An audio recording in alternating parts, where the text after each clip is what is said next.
नमः श्रीवर्धमानाय निर्धूतकलिलात्मने सालोकानां त्रिलोकानां यद्विद्यादर्पणायते यद्विद्यादर्पणायते।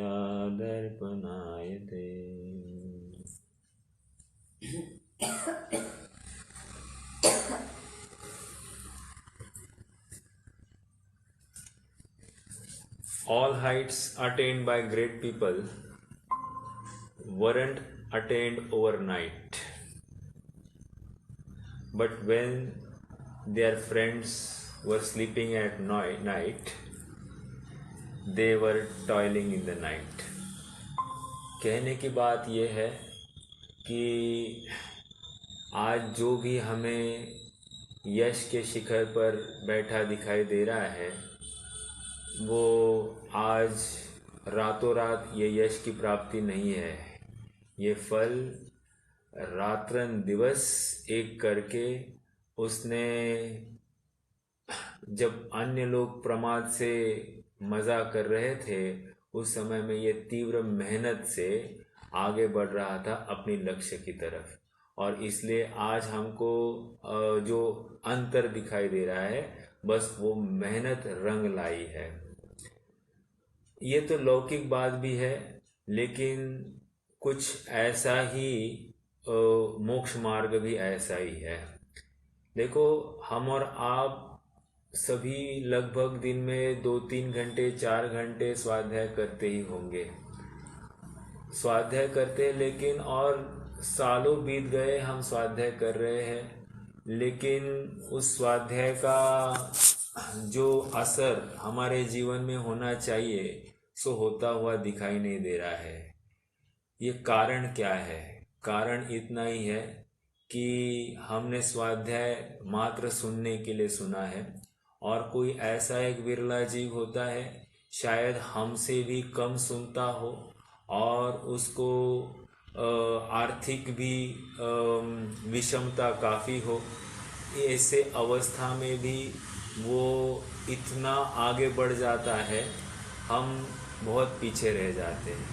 इसमें कारण इतना ही है कि उसने सच्ची दृष्टि से, सच्ची धगज से इस क्षेत्र में कदम रखा है, और इतनी दृढ़ता से कदम रखा है कि हर समय वो एक अपने शुद्धात्मा के बारे में सोचता है। हर समय में वो दूसरे जीवों में भी अपने समान शुद्धात्मा ही देखता है, और इसके फलस्वरूप उसके परिणाम एकदम भीगे हैं, और इन भीगे परिणामों के बल पर सहज ही उसका क्षयोक्षम अपने आप ऊंचा दिखाई देता है। ज़्यादा पढ़ने की ज़रूरत नहीं है, जितना पढ़ा है उसमें अच्छे से चिंतन मनन घोलन की ज़रूरत है, अपने आप कार्य होता हुआ दिखाई देता है। जिनागम सचमुच मुश्किल नहीं है, बहुत सरल है, बशर्ते हमारी तैयारी हो। तो यदि तैयारी ही नहीं हो और हमको सांसारिक विषय भोग बहुत ही सुहावने लगते हो, तो फिर अभी भी हमारे लिए यह मोक्ष रूपी महल बहुत दूर है। समाधि या संलेखना का प्रकरण है, और संलेखना का प्रकरण मतलब ये मरण की तैयारी करने का प्रकरण है। कैसे मरण किया जाता है ये यहाँ पर समझाया जा रहा है।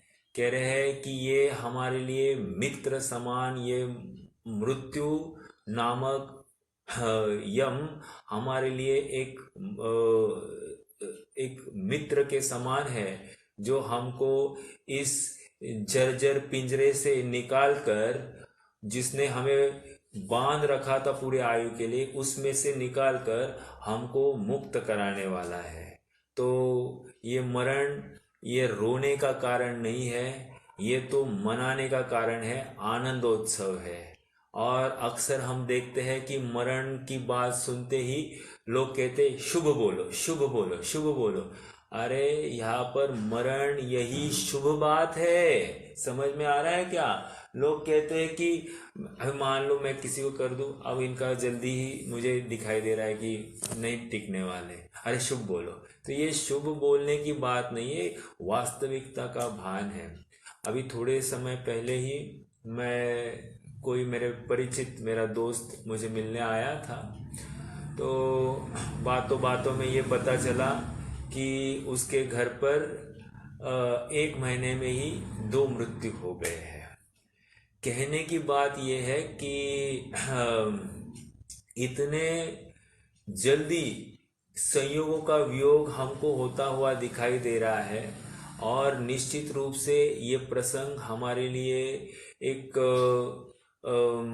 वैराग्य संदेश ले आए हैं, और हमको निरंतर जागरूक करा रहे हैं कि हे भाई देखो, उनका हुआ है, तुम्हारे साथ भी ऐसा ही कुछ हो जाएगा, तुम तो चेत जाओ, तुम तो चेत जाओ, क्योंकि जो चेतेगा वही आगे बढ़ेगा, जो गाफिल रहेगा वो तो डूब जाएगा।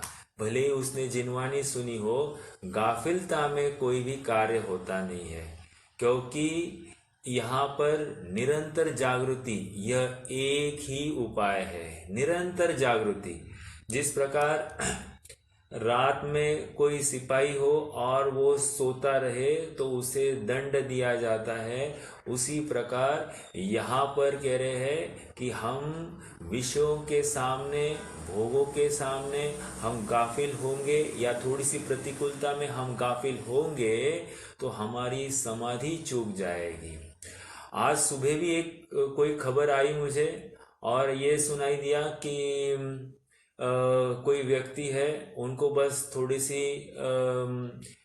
छाती में दर्द हो गया और गाड़ी में बिठाने तक वे गुजर चुके थे।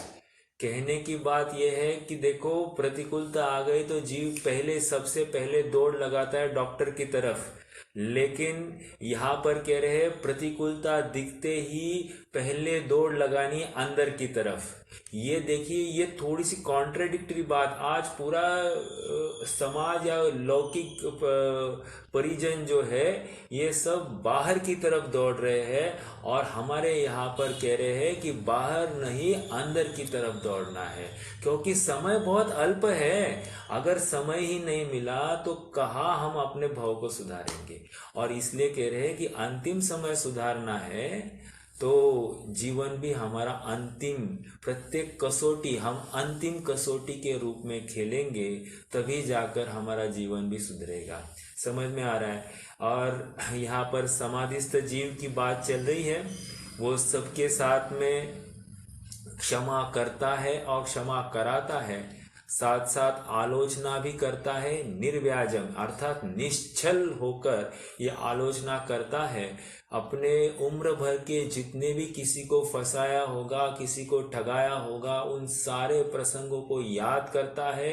संभव है तो उनके पास जा जाकर उनसे माफी मांगता है। विचार करना कि ये सब प्रोसेस में कितना समय लगता होगा, ये रातों रात होने वाली बात नहीं है। तो जीव कितनी तैयारी कर रहा है, इसका ख्याल आपको आता होगा कि हमने किसी का दिल दुखाया हो तो हम बार बार उनसे क्षमा मांगे, बार बार, और क्षमा कराए। जिनसे हमको दुख हुआ होगा उनको भी कह देना हम अब उर्ऋण होना चाहते, अब हम कोई भी माथे पर भार रखना नहीं चाहते। इस प्रकार से हम एक एक को बुला बुला कर उनसे मुक्त हो जाए। क्यों? क्योंकि एक एक का विकल्प हमको अंतिम समय में नहीं सताए, ये बात है। देखिए, मरण समय में फिर इसको देखना है, उसको देखना है, ये करना है, वो करना है, आदि आदि, या गेट टुगेदर करना है, ऐसी बहुत सारी बातें चलती है। ये सब विकल्प हमारे राग को बढ़ाने वाले हैं। जैसे कोई कहे गेट टुगेदर कराना, मुझे सबको देखना है, ये सबको देखना यही राग का पोषण करने की बात है। समझ में आ रहा है। हम किसी को भी मिलने जाते तो एक ही बात कहते, बहुत दिन हो गए मिले नहीं, एक गेट टुगेदर कराएंगे। कहने की बात, गेट टुगेदर में राग का पोषण होता है, उसमें कोई बात नहीं है। ये सब सांसारिक प्रयोजन है, ये आत्मिक प्रयोजन नहीं है। विचारणीय बिंदु ये है कि हमको आत्मा का उत्थान करना है, तो हमारी दृष्टि भी आत्म स्वरूप के अनुसार होनी चाहिए। सांसारिक वृत्ति से, सांसारिक दृष्टि से हम आत्मा का उत्थान नहीं कर पाएंगे। लोग हमेशा कहते हुए मिलेंगे, देखिए अभी जिनवाणी चल रही इसलिए शायद कोई बोले नहीं, लेकिन हम और आप में से अनेक जीवों का यही मानस होगा, व्यवहार तो करना ही पड़ता है। भाई साहब, इसको व्यवहार नहीं कहते, ये तो पाप बुद्धि है। व्यवहार किसको कहते हैं? जहां पर हम अब जिनवाणी सुन चुके लोग हैं, तो हमें तो इतना कहना चाहिए, व्यवहार उसे कहते हैं जो निश्चय का प्रतिपादक हो। जो निश्चय का प्रतिपादक नहीं है, जो संसार का प्रतिपादक है, उसको हम व्यवहार कैसे कह पाएंगे? विचारणीय बिंदु है, एक एक बिंदु के ऊपर बहुत गहराई से चिंतन होवे तो हमारा काम हो जाए। आइए थोड़ा सा आगे बढ़ना है। ये समाधिस्थ जीव है, बिल्कुल सभी विषयों से कट गया है। यदि हम इष्टोपदेश का उस छंद को याद करें तो ये चिंतन करता है, वपुर ग्रहम धनम दारा पुत्रा मित्राणि शत्रव सर्वथा अन्य स्वभावानी मूढ़ स्वाणी प्रपद्यते। मतलब वपु मतलब शरीर, ग्रह घर, वपुर ग्रहम धनम दारा पुत्रा मित्राणि शत्रव, वपु मतलब शरीर। तो ये सब जिन्होंने अपने माने हैं, ये सब पर है, और मूढ़ व्यक्ति ही इनमें अपनत्व करता है, स्नेह करता है, ममत्व भाव करता है, इनसे सुखी होने की कल्पना करता है। इनके होने में सुख बुद्धि और नहीं होने में दुख बुद्धि, ये सब अज्ञानी मूढ़ जीव करता है। और ये साक्षात ज्ञान को, अपने ज्ञान को ही संपूर्ण जानता हुआ, अपनी प्रॉपर्टी अपना ज्ञान वैभव है ऐसे जानता हुआ, ये बाकी सबसे निवृत्त हो जाता है। ये तीव्र प्रज्ञा छेनी लेकर बैठा है, और जो गे ज्ञान का गे बन रहा है उसमें बराबर भेद ज्ञान करता है। ये मैं नहीं हूं, इससे मुझे कोई फर्क नहीं पड़ता, ये मुझे प्रभावित करने में समर्थ नहीं, ऐसा निरंतर चिंतन करता हुआ ये जीव आगे बढ़ रहा है। समझ में आ रहा है? आइए थोड़ा सा एक क्षण आगे बढ़ते हैं।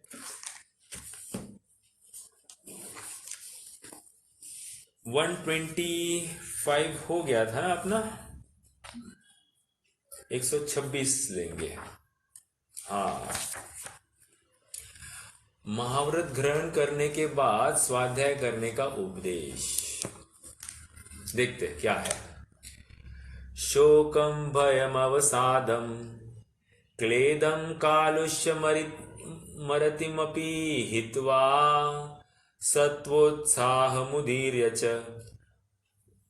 मन प्रसाद्यम श्रुतैरमृते।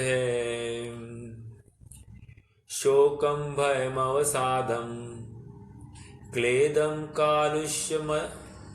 कालुष्यमरतिमपि हित्वा सत्वोत्साहमुदीर्य च मनः प्रसाद्यम श्रुतैरमृते। संधि देखते हैं। शोकम भय, भयम, अवसादम, अवसादम, क्लेदम, कालुष्यम, अरति, अपि हित्वा, सत्वोत्साह, सत् उत्साह, उत्साहम उदीर्य, उदीर्य च मन प्रसाद्यम श्रुतेर अमृते। श्रुति ही अधिक अमृते, ऐसे लेंगे। क्या कह रहे हैं? ये जो समाधिस्थ जीव है, अब जो समाधि धारण कर रहा है तो कैसे करता है? पहले शोकम, शोकम मतलब शोक को, भयम अर्थात भय को, डर, अवसादम, अवसादम मतलब खेद, अवसादम मतलब खेद, क्लेदम, क्लेदम मतलब जो ममत्व परिणाम है, स्नेह, इसको हम राग भी कह सकते हैं, स्नेह। कालुष्यम, कालुष्य मतलब राग द्वेष, अलग से लिया है इन्होंने, ठीक है, राग द्वेष। सचमुच कालुष्य मतलब कषाय, ये इस रूप में, मतलब कषाय मतलब चारित्र मोह वाली बात दिखाई दे रही है। अरतिम अपि हित्वा, अरतिम मतलब अरुचि, अरुचि, हित्वा मतलब छोड़ देना। सत्वोत्साह, सत्वोत्साह मतलब अत्यंत उत्साह, सत्व अधिक उत्साह, तो अत्यंत उत्साह से। उदीर्य, उत्साह को प्रकट करना, उदीर्य, उदित, उदीर्य, प्रकट करना। ये उत्साह प्रकट करना। और क्या है, अमृते, सॉरी, च मनः, अर्थात मन को प्रसाद्यम, प्रसाद्यम मतलब प्रसन्न करना चाहिए। और ये सब क्या है, अमृत के समान ऐसा श्रुत, इसको सुनना चाहिए। शास्त्रों से मन को प्रसन्न करना और निरंतर श्रुत को सुनना चाहिए, ये बात यहां पर आ रही है। तो महाव्रत जो धारण कर रहा है, देखिए यहां पर ये जो श्रुतेर अमृत है, श्रुत रूपी अमृत को सुनना पीना, ये बात आ रही है। ये एक अपेक्षा है कि हमको कोई सुनाने वाला हो, ठीक है। लेकिन मान लीजिए हमको कोई सुनाने वाला हो या नहीं हो, हम स्वयं जागृत रहे, क्योंकि हम दूसरे के भरोसे रहेंगे तो अपना काम नहीं सदेगा। क्योंकि हमारी जब तकलीफ होगी उस समय में दूसरा सामने होगा, इसकी क्या शाश्वती, एक। दूसरा, उसके ऊपर ही उपसर्ग आया होगा, दो, तो हमारा निहाल कैसे होगा, समझ में आ रहा है। तो यहां पर भी श्रुतेर अमृते का अर्थ क्या लेंगे, जो जिनवानी हमने जीवन भर सुनी है, जिस जिनवानी का रस परिपाक करके हमने उससे निचोड़ के जो तत्व ज्ञान को समझा है, उस तत्व ज्ञान को निरंतर याद करना, स्मरण करना, धारणा में लाकर निरंतर विचारना, ये श्रुतेर अमृते। मतलब एक एक विषय, मान लीजिए आज तत्वार सूत्र का प्रमेय ले लेना और एक एक अध्याय को रिकॉल करते जाना, उसका विषय वस्तु याद करते जाना। तो ये क्या हो गया, श्रुत रूपी अमृत को सुनना। सुनना मतलब सेवन करना, ग्रहण करना, चिंतन करना, सभी इसमें बात आएंगे। Okay, not only just seven, सुनना, सुनना, पूछने की बात तो है नहीं, अनुप्रेक्षा, अमनाय, और फिर ध्यान, तो वो, या फिर तत्वोपदेश, तो तत्वोपदेश तो नहीं है, लेकिन अनुप्रेक्षा और आमनाय तो निश्चित रूप से अपने हैं। और ध्यान अर्थात निरंतर फिर अपने आत्म वस्तु को, आत्म ज्योति को जानने का यत्न करना, सो ये भी यहां पर हो रही है। देखो, समाधि इज नॉट ओनली बहिरंग क्रिया, याद रखना इस बात को। समझाया जा रहा है अपेक्षाकृत कषायों को कम करके। समझना ये है कि अकषाई आत्मा का अवलंबन है, इसलिए कषाय अपने आप घटने वाली है। समझ में आ रहा है, सहज स्वरूप अपना शुद्धात्मा एक तरफ खड़ा है, तो ये जितने भी बाह्य भाव है वे सब असहज रूप है। ऐसा जो विचार करता हुआ अपने शुद्धात्मा का आश्रय लेता है, तो अपने आप शोक, भय, खेद, स्नेह, राग, द्वेष, ये सब अरति भाव सब हट जाते हैं और एकदम प्रसन्न चित्त, एकदम कॉन्फिडेंट होकर ये आगे बढ़ता है। देखिए, बहुत बार ऐसे होता है कि जीव चाहता तो है निकलना, लेकिन निकल नहीं पा रहा है। क्यों? जैसे फॉर एग्जाम्पल, एक छोटा एग्जाम्पल दूं। मान लीजिए कि हमारा कोई व्यापार है और हमने किसी की एक ऑर्डर ले ली है और ऑर्डर की कमिटमेंट अभी की है। मान लीजिए एक 5 मिनट बाद की हमारी कमिटमेंट है। तो और उतने में हमको एक फोन आता है कि अर्जेंट हमको घर पर बुलाया जाए या किसी काम के लिए हमको जाना है। लेकिन अब जाना तो पूरा मन तो पूरा वहां निकलने की बात कर रहा है, लेकिन सामने अब ये कमिटमेंट भी उतनी ही जरूरी है। तो क्या होता है कि उस कमिटमेंट की पूर्ति के लिए हमको मरे मन से वहां पर रुकना पड़ रहा है। तो उसी प्रकार यहां पर कह रहे हैं कि जीव का तो पुरुषार्थ भाव तो तीव्र है छूटने के, लेकिन चारित्र मोह का ऐसा उदय है, ये परिजन परिकर का ऐसा संयोग है, ऐसा राग जो डेवलप किया है, इसको तोड़ने से भी टूटता नहीं है। इतना बड़ा राग इसने डेवलप किया है, वो उसके वश वो अटक रहा है। समझ में आ रहा है क्या? निकलना तो पूरा भाव है, लेकिन साथ साथ वो राग भी उसको उतना ही सता रहा है। समझ में आया? देखो अभी मान लीजिए हमारे जीवन में हम स्कूल लाइफ में थे, हमारी अभी शादी हो गई। शादी होने तक हमको हमारी पत्नी का कोई विकल्प था क्या? नहीं था, कोई विकल्प नहीं था। और जैसे ही शादी हो गई, अब उस पत्नी का विकल्प इतना होता है कि बाकी सब गौण हो जाते हैं। ये क्यों हो रहा है? राग डेवलप हो गया। अब मान लीजिए जैसे जैसे दिन चलते जाते हैं, 5 साल 10 साल 15 साल 20 साल, उतना उतना हम उसके आश्रित होते हुए दिखाई देते हैं। कारण क्या है? राग डेवलप हो गया है। ऐसी बात है कि एक एक संयोगों में जीव ने इतना राग डेवलप किया है। अब जितने संयोग बढ़ाए हैं, उतना राग उसका फैला है और उतना उसको वहां से छूटने के लिए मुश्किल होने वाली है। और इसलिए शोक का वहां पर त्याग होना है।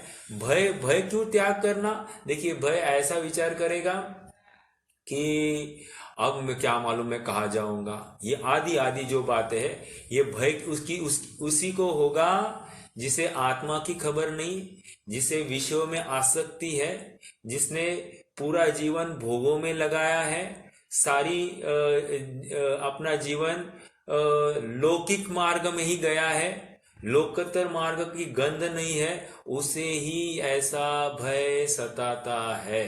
समझ में आया? मेरा क्या होगा, मेरा क्या होगा? ठीक है। खेद, खेद अपने इष्टजन अपने परिजन छूटने वाले हैं, बहुत खेद हो रहा है। या फिर मैंने जो कोई बड़ी लौकिक कार्य किया है, अब उस कार्य को छोड़ना पड़ेगा। अब मेरे हाथ से कौन करेगा, कैसे होगा? इन सब बातों का विचार करके खेद खिन्न होना। क्लेदम अर्थात स्नेह और राग द्वेष। राग द्वेष मतलब इष्ट वस्तु में वहां पर एकत्व करना और अनिष्ट वस्तु में द्वेष भाव करना, ये कालुष्य आ गया। और स्नेह तो हर जगह पर रुचिकर जो कोई बात है उसमें स्नेह तो स्थापित होता है, विशेष रूप से बाल बच्चों में या फिर अपने एकदम नजदीकी जो कोई संयोग है उनमें तो स्नेह होता ही होता है। समझ में आ रहा है? जैसे आपको एक छोटी सी बात बताऊं, मान लीजिए अपनी गाड़ी है घर के सामने, और नवीन गाड़ी होती है ना, उस समय में बहुत बहुत उसमें एकत्व होता है। तो कोई उस गाड़ी के नजदीक से भी गुजर रहा है ना, हमारी नजर क्या कर रहा है, क्या कर रहा है, शायद वो टच ना कर ले। टच करने पर अभी मान लीजिए कोई मात्र खड़ा है और उसके हाथ रखे गाड़ी पर, तो भी उनको अपने को डर आता है, ये क्या करेगा, ये क्या करेगा, क्या करेगा। ये क्यों हो रहा है? हमारा राग, हमारा स्नेह वहां पर उसमें डेवलप हो गया है, इसलिए उस गाड़ी में कुछ हुआ तो मुझे ही कुछ हुआ, ऐसा प्रतीत होता है। देखिए, एक बहुत ही मतलब सुनी हुई घटना है, लेकिन सच्ची घटना है। ये मंगलायतन वाले जो पवन जी है, मैंने शायद बताई भी होगी। वो कहते हैं कि मैं बड़ी मतलब महंगी गाड़ी में चलना मुझे पसंद नहीं है। क्यों? क्योंकि एक छोटी सी स्क्रैच भी आ जाए तो वो लाखों का खर्चा निकाल दे। तो इसलिए वो इतनी आकुलता बनी रहती है गाड़ी में, गाड़ी का आनंद लेने की अपेक्षा गाड़ी को कुछ हो ना जाए इसकी ही टेंशन हमें ज्यादा बनी रहती है। और इसलिए मैं थोड़ी सी सस्ती गाड़ी में ही बैठता हूँ, महंगी वाली गाड़ी में बैठना पसंद नहीं करते हैं। समझ में आ रहा है क्यों ये क्यों हो रहा है? वो राग है गाड़ी से, तभी तो जाकर वो ऐसे भाव, ऐसा भय तैयार हो जाता है, इसको कुछ हो ना जाए, इसको कुछ हो ना जाए। ऐसे जो परिणाम है ये उस स्नेह और राग द्वेष के वश हो जाते हैं। जैसे राग क्यों होगा? ये बनी रहे, और द्वेष इसमें कुछ हो गया तो जिसकी वजह से हुआ उसके प्रति अपने आप द्वेष हो जाता है। तो ये एक साथ ही चलते हैं। और इसलिए कहते हैं जिसमें एक वस्तु में यदि जीव ने राग स्थापित किया है, इसका मतलब जगत की अनंत वस्तुओं में उसने द्वेष स्थापित किया है। और एक वस्तु में उसने द्वेष स्थापित किया है तो अनंत वस्तु में उसके विपरीत राग भी स्थापित किया है। सहज ऐसी बात है, मतलब आप कल्पना नहीं कर सकते, आपने विचार नहीं किया होगा। जैसे फॉर एग्जाम्पल हमको कहीं जाना है तो रास्ता हम क्या एक्सपेक्ट करते? खाली हो, खाली हो, खाली हो। अब ट्रैफिक आ गई तो ट्रैफिक पुलिस के प्रति या फिर कोई आड़ा आ गया गाड़ी वाला, उसके प्रति द्वेष हो जाता। जिसने हमको मार्ग दिया उसके प्रति राग हो जाता। तो सहज ऐसी बातें होती रहती है। मतलब गाड़ी अच्छी चल रही है तो गाड़ी से राग हो रहा है, गाड़ी अच्छी नहीं चल रही है तो गाड़ी से द्वेष हो बैठता है। तो ये सब बातें, क्योंकि हमारे प्रयोजन की सिद्धि अगर हो रही है उसमें राग, हमारे प्रयोजन की सिद्धि नहीं होती है तो द्वेष, ऐसे होते रहता है। तो यहाँ पर कह रहे हैं ये सभी प्रकार के राग द्वेष को छोड़ देता है। मतलब ये सबके लिए मर चुका है, सबसे नाता तोड़ रहा है। और नाता सबसे तोड़ने का कारण एक ही है, क्योंकि ये शरीर से ही नाता तोड़ रहा है। जिसका शरीर से नाता जुड़ा हुआ है, शरीर में अपनत्व ममत्व भाव है, उसका सारे जगत से नाता जुड़ा हुआ है। और अगर जगत से नाता तोड़ना है तो जगत को दूर करना नहीं है, इस शरीर में जो एकत्व ममत्व बुद्धि है उस एकत्व ममत्व बुद्धि को तोड़ना है। अपने आप सब टूट जाएंगे, किसी को तोड़ना नहीं। मतलब ये इजीएस्ट ऑप्शन है। लेकिन होता क्या है कि ये शरीर को इतने इजीली छोड़ता नहीं है, इसलिए फिर इसको चरणानुयोग सापेक्ष बताया जाता है कि अच्छा ठीक है, शरीर के प्रति राग नहीं टूट रहा है तो आप बाकियों को तो तोड़ दो।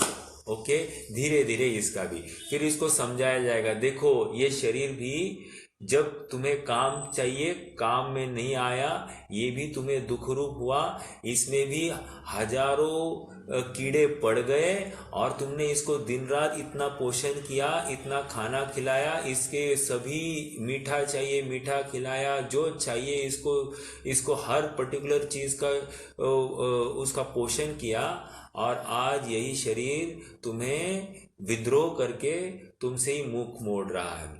तो ऐसा यहाँ पर समझना कि शरीर से भी भेद ज्ञान कराने की बात हो सकती है। और क्या करता है? अरति, मतलब ये भी चर्चा हो गई। अरति हित्वा छोड़ देता है, और सत्वोत्साह अत्यंत उत्साह से, देखो हर जगह पर उत्साह की बात आ रही है। आप देखना हमने सामयिक की बात की थी, वहां पर उत्साह से आगे बढ़ता है। हमने प्रोषद उपवास की बात की थी, वहां पर भी उत्साह, अतिचार, मरे मन से किया तो अतिचार आ गया। यहाँ पर भी फिर से ये कह रहे हैं कि अत्यंत उत्साह से ये आगे बढ़ा है। मतलब ये मेरा कार्य है, मुझे ही इसमें लाभ होने वाला है, तो मैं किसी और को क्यों शामिल करूं। तो अत्यंत उत्साह से, प्रमोद से, प्रीति से ये आगे बढ़ा है। क्यों? क्योंकि उसको मालूम है इसको सर्वश्रेष्ठ निधि की प्राप्ति होने वाली है, ये क्यों अब दुखी होगा। समझ में आया? जिसको अपने आत्मा पूर्ण दिखाई दे रहा है, आत्मा में से कुछ हटने वाला नहीं, ये निश्चित हो गया है। आत्मा में कुछ बाहर से कोई विकृति आने वाली नहीं है, ये निश्चित हुआ है।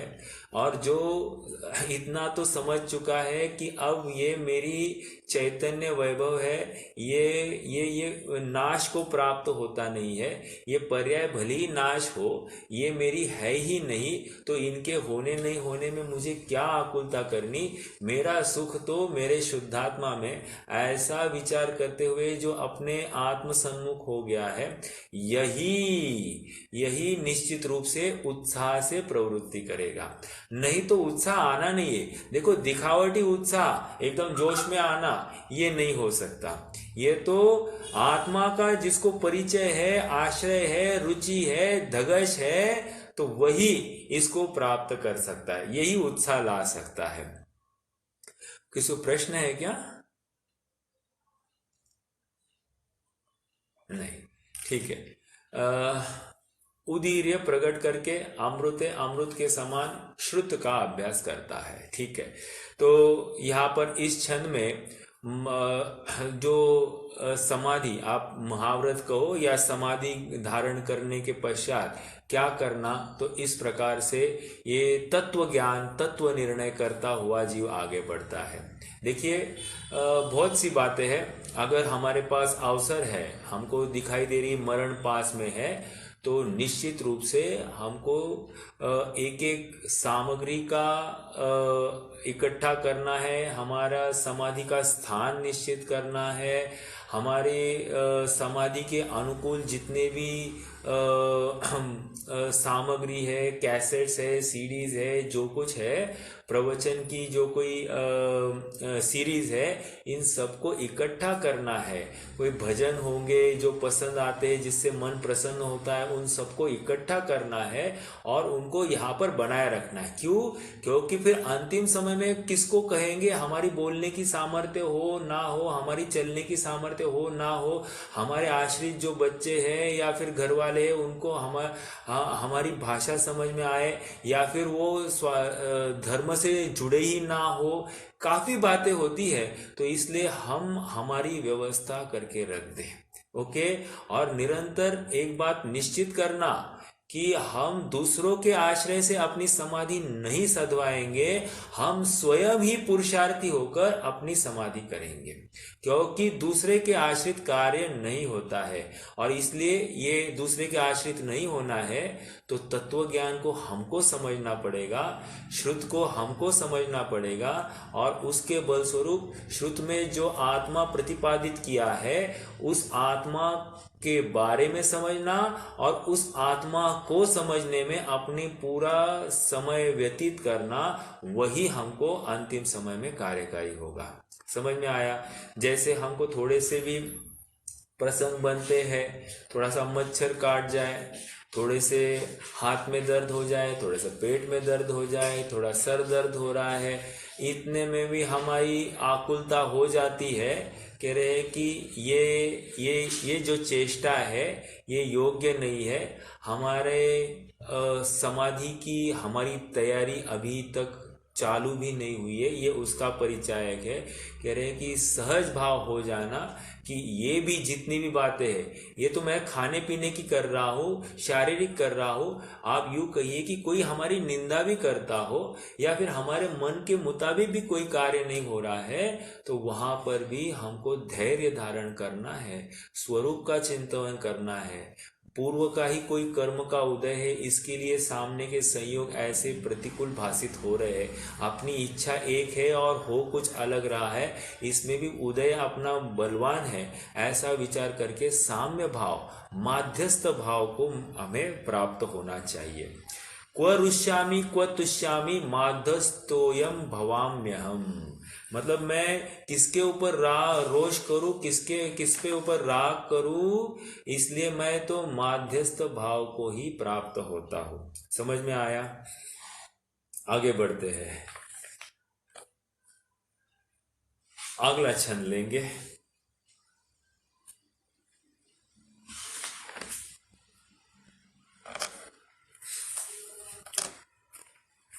एक 127 लेना है ना?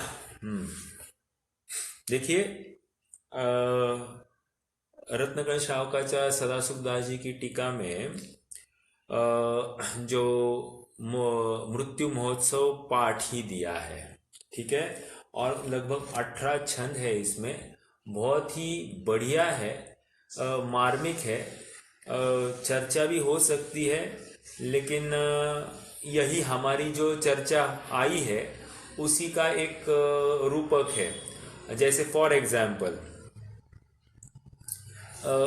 जैसे पहला छंद है, पहले छंद में ये कह रहे हैं कि जब हम समाधि धारण करते हैं उस समय में हम वीतराग भगवान को याद करते हैं, और भगवान को याद करके एक भावना भाते हैं कि मेरा मुक्ति का मार्ग आप प्रशस्त करना, और मुझे समाधि की पूर्णता हो और मुझे बोधि की प्राप्ति हो। इस भावना से मैं आगे बढ़ता हूँ तो मैं निश्चित रूप से सुख को प्राप्त करूँगा, ऐसी वहाँ पर भावना भाई जाती है। फिर उसके बाद में कह रहे हैं कि ये जो शरीर है, शरीर को कृमियों ने अटैक कर करके इसका इस देह पिंजरे को एकदम एकदम खराब कर दिया है, और अब ये मृत्यु रूपी ये वैसे देखा जाए तो ये देह मेरा है ही नहीं, मेरा तो ज्ञान शरीर है, ऐसा विचार करता हुआ जीव वो भय से रहित हो जाता है, दुख से या खेद से भी रहित हो जाता है।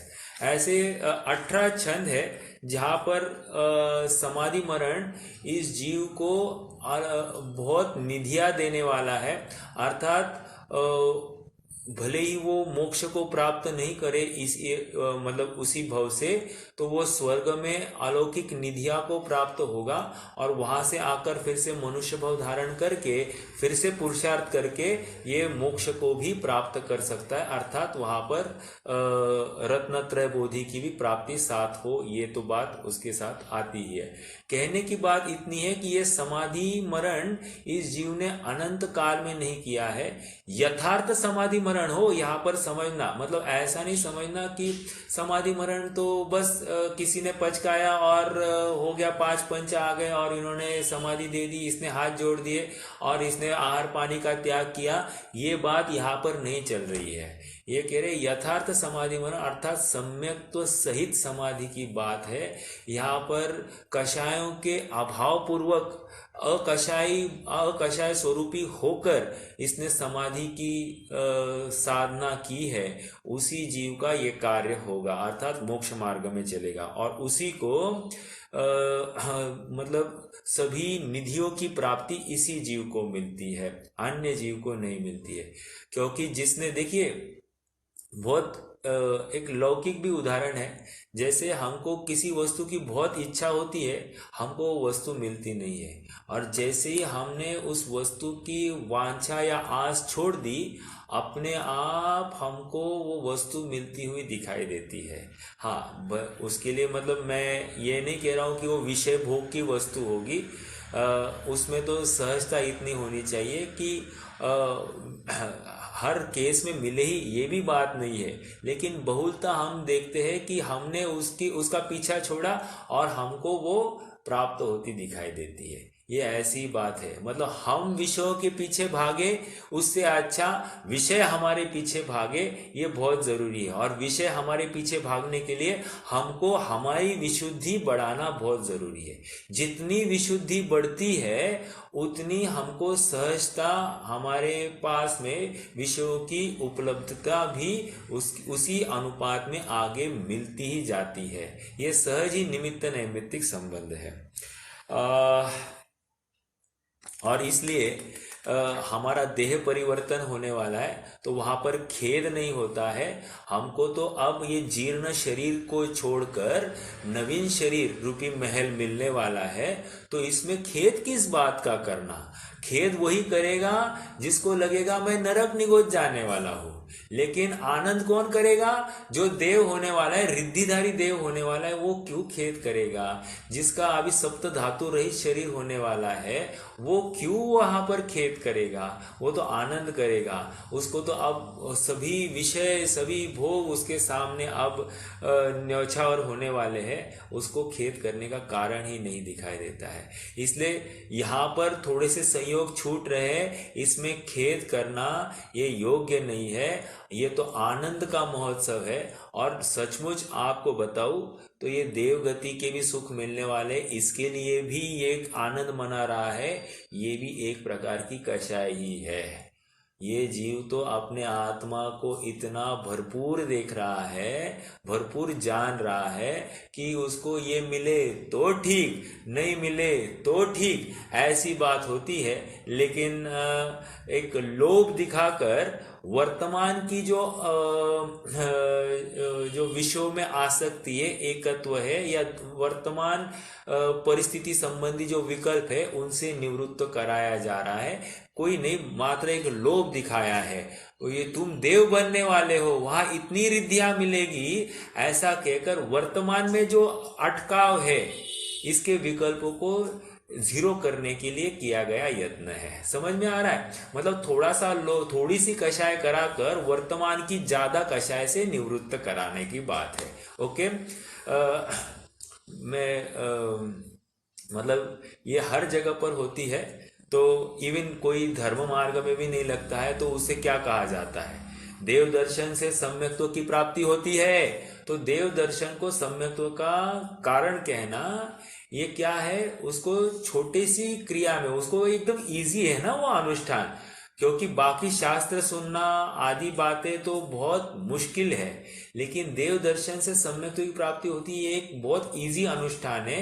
इसी के आधार पर वो कभी भगवान के पास आएगा, उसकी कषाय मंद होगी, भगवान के स्वरूप को निहारेगा, और फिर उसको सहज ही भाव जागृत होगा, ये ऐसे क्यों है और मैं ऐसा क्यों है, ये विचार करने के लिए अवसर खड़ा होगा। और तभी तो जाकर फिर उसकी कषाय मंद होगी, तो जिनवानी जिन वचनों में वो रमन करेगा, और जिन वचनों को समझकर अपने आत्मा को समझेगा, और फिर उसका कार्य बनने के अवसर बनेंगे। कहने की बात, देव दर्शन को यहाँ पर सम्यक्त्व का कारण कहना, अर्थात बहुत उसकी अनंत पापों में प्रवृत्ति थी, उसको ब्रेक लगाने की बात है एक, और उसको एक अवसर खड़ा करने की बात है। वो अनंत में ही बहता जाएगा, और उसमें फिर धर्म कह देना है तो शुभ भाव, बंध का कारण, ऐसा होते उसको धर्म कहना, बस बहुत पाप की अपेक्षा यहाँ पर अल्प पाप है, इसलिए उसको धर्म। ऐसे ही यहाँ पर बात चल रही है कि इसको देवों का शरीर मिलने वाला है, ऐसा एक छोटा सा लोभ दिखाया, तो वर्तमान जिस शरीर के प्रति इसका आकर्षण था, जिसमें ममत्व था, उसे भी फिर अब छोड़ने के लिए वो तैयार हो जाता है। यहाँ इस पाठ में और एक बात आई है, जैसे कोई झोपड़ी में रह रहा था, अब झोपड़ी को छोड़कर अब उसको कोई महल मिल गया है, अब वो आनंद करेगा या खेद व्यक्त करेगा? तो वो आनंद ही करेगा। इसी प्रकार से यहाँ पर भी कह रहे हैं कि अब हमको इस देह को त्यागना है, सड़ने गलने वाली देह है, इसमें क्या रुचना, इसमें क्या रमना, इसको सहज ही त्याग दो। समझ में आया? ये थोड़ी भी अपने अनुकूल चलने में समर्थ नहीं है। अभी देखो यहाँ सर दर्द हो रहा है, अभी देखो आंख दर्द कर रही है, आंख से कम दिखाई देता है, कान से कम सुनाई देता है, दांत दर्द कर रहे हैं, अरे बाप रे आज तो दांतों का दर्द तो बहुत चल रहा है। कहने की बात इतनी है कि पग पग पर इस देह के आश्रित इसको आकुलता है, लेकिन वो आकुलता को गिनता नहीं है, उसकी ही व्यवस्था में दिन रात लगा है। समझ में आ रहा है? और इसीलिए इस देह से नाता तोड़ने के लिए इसको दूसरा इससे स्ट्रांग ऐसा कोई लोभ दिखाना पड़ता है, जिसके फलस्वरूप ये आगे बढ़ेगा। जैसे उदाहरण भी दिया ना, जैसे झोपड़ी कब छोड़ेगा? जब उसको झोपड़ी से अच्छा ऑल्टरनेटिव मिलेगा। देखो लोक में भी हम देखते हैं कि एक नौकरी छोड़नी है, दूसरी नौकरी हमको कब कौन सी लेंगे? मान लीजिए 10 लाख की एक पैकेज है, तो हम दूसरी नौकरी में कब जाएंगे? एक तो वहां का माहौल अच्छा होगा, और दूसरा वहां का पैकेज भी अच्छा होगा। ये दोनों बातें, और हमारा पद भी अच्छा होगा, ये 2-3 बातें जब होगी तो अपने आप शिफ्ट करेगा। बराबर है कि नहीं? वैसे ही यहाँ पर कह रहे हैं कि ये देख, ये यहाँ से हटेगा, वहां पर नवीन पैकेज मिलने वाला है, और अनेक रिद्धियां मिलने वाली है, ज्ञान भी विशेष होने वाला है, अवधि ज्ञान से युक्त होने वाला है, और दिव्य शरीर की प्राप्ति होने वाली है, अनंत काल के लिए वहीं पे रहने वाला है। फिर बहुत अच्छी बात। तो फिर वो उसमें फिर यहाँ का राग अपने आप ढीला हो जाता है। समझ में आया? ये एक मनोविज्ञान है, और इस मनोवैज्ञानिक ढंग से इस समाधिस्थ जीव के परिणाम इस वर्तमान के संयोगों के प्रति ढीले करने का यत्न किया जा रहा है। ओके, चलिए आगे बढ़ते हैं। श्लोक नंबर 127 पर आ जाइए। ये 18 छंद है, आप एकदम शांति से पढ़ेंगे तो बस यही अपना प्रमेय, तो आपने जो चर्चा की है यही सब प्रमेय है। ठीक है,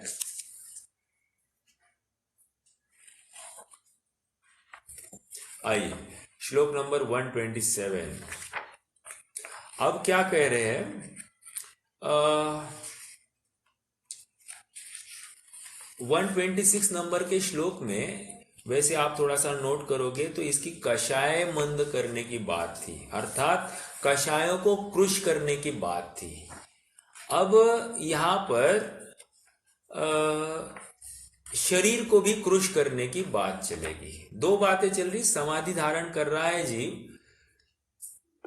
तो एक जगह पर ऐसे कह रहे हैं कि कषाय और काय लेखन सो सल्लेखना। क्या क्या कहा? कषाय, काय, लेखन सो सल्लेखना। वैसे ही फिर अब कषायों को कम किया है, साथ साथ काय को भी अब कृश करना है। ठीक है, तो काय को कृश करने के लिए क्या क्या करना है, सो आप इस श्लोक के माध्यम से समझा रहे हैं। आहारम परिहाप्य क्रमशः स्निग्धम विवर्धयेत् पानम स्निग्धम च हापयित्वा खरपानम पूरयेत् क्रमशः। बढ़िया है, देखिए क्रम भी कितना लॉजिकल है वो हमें समझ में आएगा। आहारम परिहाप्य क्रमशः स्निग्धम विवर्धयेत् पानम स्निग्धम च हापयित्वा खरपानम पूरयेत् क्रमशः।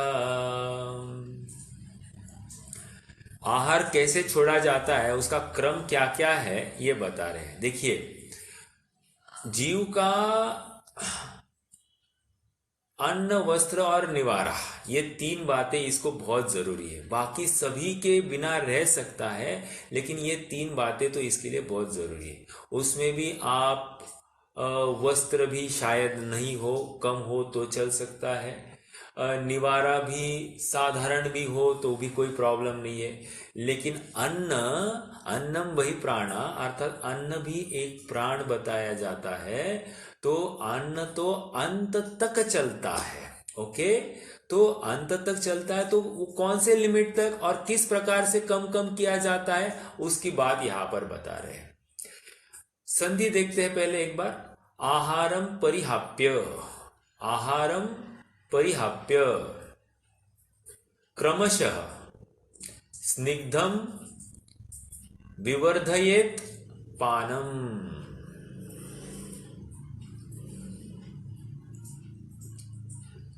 स्निग्धम च हापयित्वा खरपाणम पूरयेत् क्रमशः। देखो क्या कह रहे, थोड़ा समझाता हूं। आहारम, आहारम मतलब जो दाल या फिर गेहूं, ज्वार, बाजरा, ये जो है इसको आहार में लिया गया है। आहारम परिहाप्य, परिहाप्य उसका त्याग करना, छोड़ देना। ओके, मतलब क्या क्या छोड़ा? पहले दाल, हरी सब्जियां, फल वल जो कुछ है वो सब छूट गया। फिर दाल और रोटी ये छूट जाएगी। दूसरी मैंने इसमें नहीं बताया, मैंने मेरी तरफ से पहले फल भी छुड़वाया है। ओके, फिर क्यों छोड़ा है वो भी आपको कारण दूंगा। फिर रोटी और दाल, फिर आगे क्या छूटेगा? क्रमशः स्निग्धम विवर्धयेत् पानम। अब ये दाल और रोटी टूट गई, तो अब कह रहे हैं अब स्निग्धम, स्निग्धम मतलब दूध आदि पदार्थ, इनको बढ़ाया जाएगा। विवर्धयेत, विवर्धयेत मतलब बढ़ाना, ठीक है, मतलब ये लिक्विड पदार्थ जो स्निग्ध है इसको बढ़ाना। फिर कह रहे स्निग्धम च हापयित्वा, स्निग्धम को भी हापयित्वा, हापयित्वा मतलब छोड़ देना। कुछ काल होने के बाद शरीर की क्षमता कम हो रही है, तो स्निग्ध का भी पान अर्थात दूध आदि का पान उसको भी छोड़ देना। फिर क्या करना, कह रहे छाछ पर आ जाना। ओके, तो स्निग्धम पानम, ठीक है, छाछ पर आ जाना। छाछ भी छोड़ने के बाद में क्या होगा, खरपान, खरपान पर आ जाना। व्हाट इज खरपान, चावल की जो पेज है, चावल का पानी है, इसको खरपान कह रहे हैं, ठीक है। और उसको भी छोड़ देंगे, फिर मात्र पानी पर आना। और फिर अंत में चारों आहार का त्याग होगा। अब मरण सामने दिखाई दे रहा है, चारों आहार का त्याग, अब नो पानी, नो वाटर, नथिंग, अब एक शुद्धात्मा का सेवन, एक आत्मा का आनंद अमृत का ही सेवन करना है। ये ऐसा ही क्रम होगा। अब एक प्रश्न है, प्रश्न यह है कि सबसे पहले हमने फल सब्जी आदि ड्राई फ्रूट्स ये सब छूटेंगे। देखो फल सब्जी छूटेंगे, फिर ड्राई फ्रूट्स आदि छूटेंगे, फिर दाल और रोटी छूटेगी तीसरी, फिर दूध पानी पर, दूध और छाछ पर आ जाएगा, दूध दही पर, वो दूध दही छूटेगा, फिर छाछ पर आएगा, छाछ भी छूटेगी। अब चावल की पेज पर आएगा, चावल की पेज भी छूट जाएगी। अब ओनली किस पे आएगा, गर्म पानी, गर्म पानी भी छूटेगा। अब ये चारों आहार का त्याग करेगा, अब ये मरण के लिए सामने फेस करेगा। ओके, यही क्रम है। प्रश्न ये है कि सबसे पहले सब्जी या फिर ड्राई फ्रूट्स आदि क्यों छोड़ने हैं।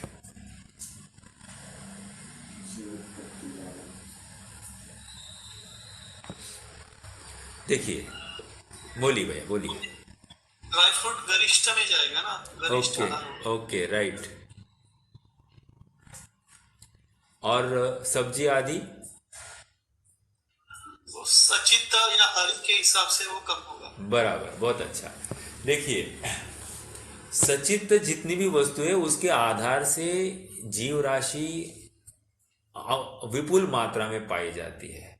और यहाँ पर अब दोनों बातें चल रही, कषाय और काय, दोनों को कृश करने की बात चल रही है।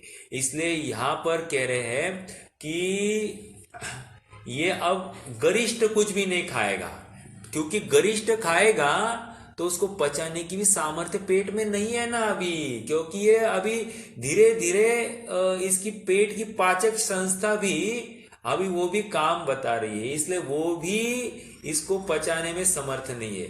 और दूसरी बात, इसकी मूवमेंट भी नहीं होती है। अभी ये एक स्थान पर आने वाला है, तो इसकी मूवमेंट भी ज्यादा नहीं होगी, तो वो पाचक भी नहीं होगा, उल्टा उसको बैड इफेक्ट कर जाएगी। इसलिए ये पहले छोड़ देना। ओके, तो ये एक दो अपेक्षा दिखी।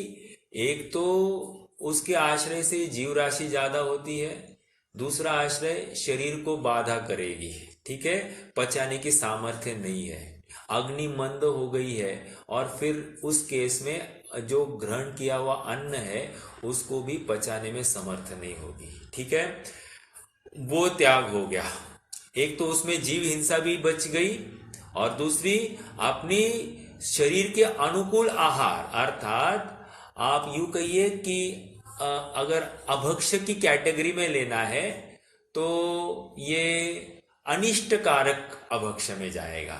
है तो भक्ष्य लेकिन शरीर के लिए इष्ट नहीं है, अनिष्टकारक अभक्ष्य के अपेक्षा उसका भी त्याग कराया जा रहा है, ठीक है।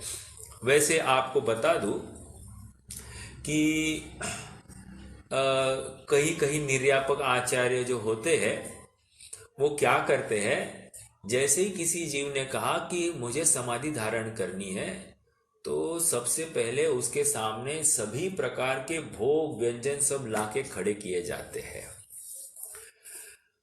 देखना ये होता है कि इसका उस भोगों में, उस व्यंजनों में कितनी आसक्ति है, या उसको वो अपील कर रहे हैं कि नहीं कर रहे हैं। उसके हाव भाव से, इमोशन से ये प्रतीत होता है कि इसकी अभी भी रुचि है। जैसे मैं बताऊं, मैं एक जगह पर गया था, वहाँ वे बुजुर्ग व्यक्ति थे, वो कहने लगे मुझे जिलेबी खानी है, मुझे पेड़ा खाना है। और उनके घर वाले, वो समाधिस्थ जीव है, उनके घर वाले उनको लेके आए बाजार की। समझ में आया? अभी हमारे यहाँ तो बाजार की इसकी उसकी बात नहीं है, और लाए तो भी मान लीजिए वो खिलाने की बात है ही नहीं, और उन्होंने खाई भी, लेकिन वो तो खिलाने की बात है ही नहीं, वो तो दिखानी है और हटानी है। क्यों? क्योंकि उसमें से अब उनको भेद ज्ञान कराना है। उस वस्तु का सेवन करा के उनकी कषाय मंद नहीं होगी, कषाय तो निरंतर बढ़ती रहती है। जितने विषय मिलते हैं उतनी कषाय भभकती है, इसलिए ये शांत होने वाली नहीं है। वो उसको बताया जाएगा, देखो ये इतने भोजन तुमने अनेकों बार खाए, अनंत बार खाए, अभी भी तुम्हारी तृष्णा घटी नहीं है, अब तुम मरण के समीप आ गए हो। ये इतने भोग खा खा कर भी उनका क्या हुआ है? अरे इतना आहार खाया, इतने अन्न खाए कि मेरू के ढेर लग जाए, इतने तो तुमने आहार खाया है, और ये खाकर तुम्हारा कौन सा पेट भरने वाला है? ये इसको अभी वर्तमान में त्यागोगे तो तुम्हें ऐसी जगह पर उत्पन्न होगे जहां पर इतनी व्यवस्था होगी कि तुम्हें बिना मांगे ये सब मिल जाएगा, और भोगों से ही तुम घिरे होंगे। और कुछ ही काल में तुम ऐसी जगह पर जाओगे तुम्हें इन भोगों की ही जरूरत नहीं पड़े, ऐसे उत्कृष्ट जगह पर तुम सिद्ध अवस्था को प्राप्त हो जाओगे। ऐसे उसको प्रेरित कर कर उसका उन विषयों के प्रति, उन भोगों के प्रति आसक्ति को घटाना। ओके, तो ये एक पहली प्रोसेस है। तो इस प्रोसेस से ये चालू होता है। हमने तो डायरेक्टली आहार से चालू किया, उसमें हमने तो ये अज्यूम किया कि इसकी सब परीक्षा हो गई है, क्योंकि परीक्षा भी बहुत जरूरी है।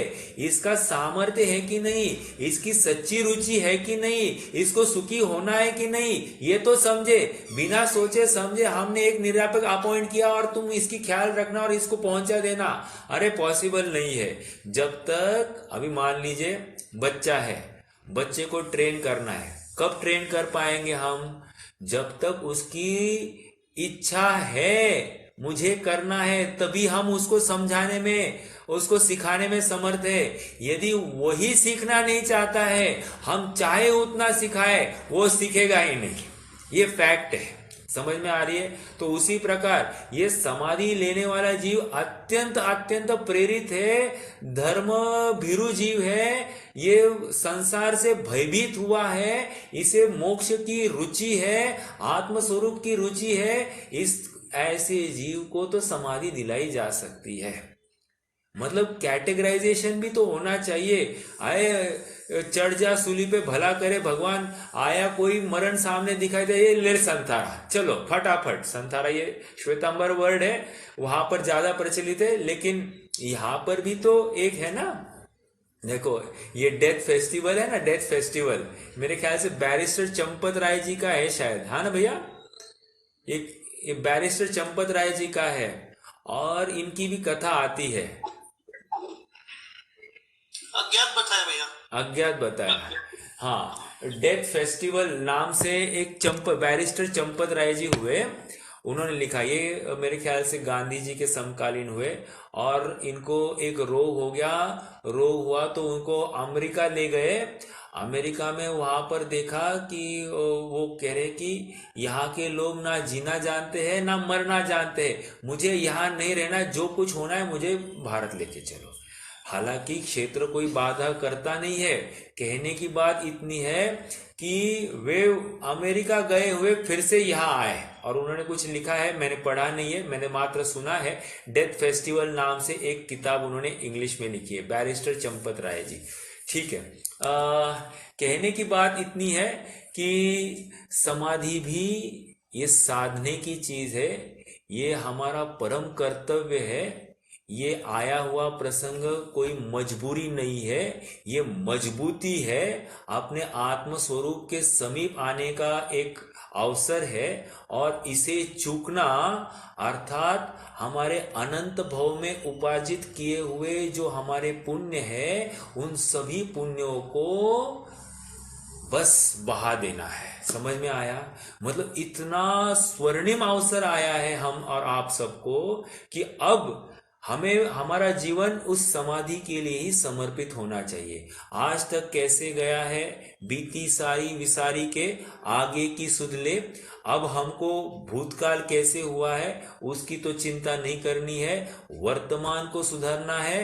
वर्तमान सुधरेगा तो भविष्य निश्चित रूप से सुधरेगा। मात्र भविष्य सुधारना है इस विचार में वर्तमान भी बिगड़ रहा है तो वो भी कार्यकारी नहीं है। इसीलिए बहुत जरूरी है कि हमको वर्तमान सुधारना है। देखो, मेरा साला आया था अभी थोड़े दिन पहले और उसको एक डेढ़ साल पहले ना एक सीवियर हार्ट अटैक आके गया। उम्र ज़्यादा नहीं, 35-36 साल का होगा और वो उस समय में विदेश में था। और जब उसकी ट्रीटमेंट सब हो गई, वहाँ के डॉक्टर ने उसको बहुत समझाया स्ट्रेस रिलीफ कैसे की जाती है।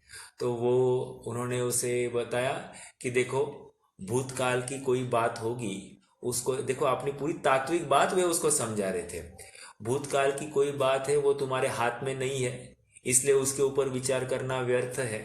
तो उसका विचार कम हो गया तो अपने आप तुम्हारा 30-40% स्ट्रेस कम हो जाएगा। भविष्य की क्यों सोचते हो? वो अभी तक आप ही सामने आया है नहीं, क्या होने वाला हमको मालूम नहीं। हम भविष्य की तो भी क्यों सोचे? इसलिए भविष्य का भी विचार करना बंद कर दो, तो भविष्य भी छोड़ दो। अब बचा क्या? एक वर्तमान है। तो वर्तमान में जो जो हमारे सामने है उसको आप हैंडल करो। तो इसमें क्या होगी बात? आप उसको अच्छे से हैंडल कर पाओगे। ये वहां के डॉक्टर ने उसे समझाया। अब हमारे लिए भी यही प्रसंग है। कह रहे हैं कि हमको तो हमारी समाधि साधनी है। समाधि तो है भविष्य, लेकिन भविष्य होते हुए भी वर्तमान में हमारा जीवन कैसे समाधि अनुकूल हो सकता है, इसका विचार प्रत्येक मोक्षार्थी जीव को करना ही चाहिए। और उसी अनुप्रेक्ष में, अनुपात में समाधि के बारे में हमको समझना पड़ेगा। हमको ही समाधि के अनुष्ठान मालूम नहीं है, हम दूसरों के भरोसे है, हम हमारी समाधि कैसे साधेंगे? समझ में आ रहा है? और एक बात बताओ, मरनो भलो विदेश को, क्या कहा? कहा मरना? विदेश में जाकर मरना। विदेश मतलब यहां पर विदेश का अर्थ अपने घर वालों से, परिजनों से, अपने जो परिचित लोग हैं उनसे दूर जाकर मरना। क्यों भाई? क्यों? वो तो हमारी सेवा करेंगे। अरे सेवा करने के नाते हमारा राग पुष्ट करेंगे, आएंगे, रोएंगे और हमें भी विचलित करेंगे। समझ में आ रहा है? और अंतिम समय में थोड़ा सा भी विचलित हो जाए तो क्या होगा? हम हम अपने गंतव्य से चूक जाएंगे। और आप सबको अपन ने चर्चा की है कि अंतिम समय में अपने अपकर्ष काल भी ज्यादा पड़ते जाते हैं, आयु बनने के अवसर बढ़ते जाते हैं। और ऐसे अवस्था में कोई आकर रोवे और हम भी उसके साथ रोने चालू कर दे तो क्या होगा? हम भी मतलब आकुलता के प्रसंग बनते हैं। तो ये सब हमको नहीं करना। इसलिए मरनो भलो विदेश को ऐसा कहकर हमको समाधि क्या है, किस चिड़िया का नाम है, और पूरे धैर्य से धारण करके इस विषय को समझना है। क्योंकि आज कोई मरना ही नहीं समझ रहा है। आज हम यहाँ वहाँ देख रहे, सब हॉस्पिटल में जा रहे हैं और ऐसे जनों के हाथ में अपनी बॉडी सौंप रहे हैं जहां से बचने की कोई गुंजाइश नहीं, लुटने की ही गुंजाइश ज्यादा है ना? वो एक आता है वैद्य वैद्य और यमराज में क्या फर्क है? वैद्य यमराज तो मात्र प्राण हरण करता है, लेकिन वैद्यराज क्या करता है? एक एक एक देश ही लेना, सभी की बात नहीं तो रुट जाएंगे लोग। वैद्यराज तो तुम्हारे प्राण तो हरण करता ही करता है, साथ में आपका धन हरण भी करता है। समझ में आया? ये प्रैक्टिकल बातें हैं। मतलब आज बाहर झांक कर देखते हैं तो ऐसे ही लूटपाट चल रही है। और बिल्कुल ये तो नीति वाक्य है। ये श्रेयांश के संस्कृत के बुक में था। वैद्यराज और यमराज में क्या साम्य है, वो संस्कृत का श्लोक है, अभी मुझे ज्ञात नहीं, उसका भाव मैंने आपको बताया कि ये सब होता है। मरण किसी डॉक्टर के अधीन होकर नहीं करना है, मरण अपने स्व के अधीन होकर करना है। ये गार्ड बांधनी होगी, नहीं तो ये हमने इतना सब समझा है, इतना सुना है, ये क्या कार्यकारी हुआ? मनुष्य भव प्राप्त करना निष्फल हो गया। हमने मनुष्य भव में जितने भी अच्छे कार्य किए सब निष्फल हो गए हैं, उसमें पानी फिर गया है, यदि हमने समाधि नहीं धारण की तो। इसलिए अब से एक प्रण करना है कि अपना प्रत्येक समय उस समाधि की ओर, एक कदम समाधि की ओर। समझ में आ रहा है? हमारा दूसरा कोई गंतव्य नहीं होना, एक लक्ष्य होना चाहिए। ठीक है? तो यहाँ पर आहार का त्याग कैसे हो रहा है इसकी बात आ गई। पहले कषाय का त्याग कैसे होता है वो बात आई थी। तो कषाय का त्याग, आहार का त्याग, ये दोनों जरूरी है। मात्र आहार का त्याग करो, कषाय भरपूर, नो फायदा, समाधि नहीं है, वो वैल्यू ही नहीं है। मात्र और कषाय कम करके ही आहार चल रहा है, ऐसा होता ही नहीं है। क्योंकि जहां पर कषाय कम होती है, अपने आप आसक्ति भी कम हो जाती है। फिर क्या भोज्य सामग्री आई तो ठीक, नहीं आई तो ठीक, ये समझना। लेकिन प्राण हरण हो रहे उस समय बहुत तीव्र भूख इतनी तीव्र होती है, तृष्णा इतनी लगी होती है, और जीवन भर जो जो भोग भोगे हैं बराबर याद आते हैं, ज्ञान का गेप बनते हैं। अब लड्डू खाना, अब पूरनपोली खाना, अब ये खाना, वो खाना, सब याद आता है। इसीलिए यहाँ पर कह रहे हैं कि धीरे धीरे धीरे धीरे सबका त्याग होना चाहिए। तो अभ्यास क्या होना? गरिष्ठ भोजन करना ही नहीं, बहुत ही साधा रूखा ऐसा भोजन जब करेंगे तभी हमारी समाधि भी योग्य होगी। हमको भोजन के बाद मिठाई चाहिए, अब मीठे के बाद थोड़ा सा नमकीन भी चाहिए, नमकीन के बाद थोड़ा सा और मुखवास भी चाहिए। ये क्या है? ये सब हमारी रसना को पुष्ट करने के साधन है। हम विचार करें अपना जीवन कैसे चल रहा है, क्योंकि प्रत्येक समय में भाव मरण तो हो ही रहा है, और एक एक भाव मरण करते समय हम विषयांध है या स्वरूप में प्रवृत्ति में हम जागृत है, इसका भी हमको निर्णय करना पड़ेगा, सेल्फ असेसमेंट करनी पड़ेगी। तब जाकर अपनी समाधि भी यथार्थ रूप से हो पाएगी। और क्रमशः इस विषय को बढ़ाएंगे। आज के लिए रुकते हैं। ओम नमः।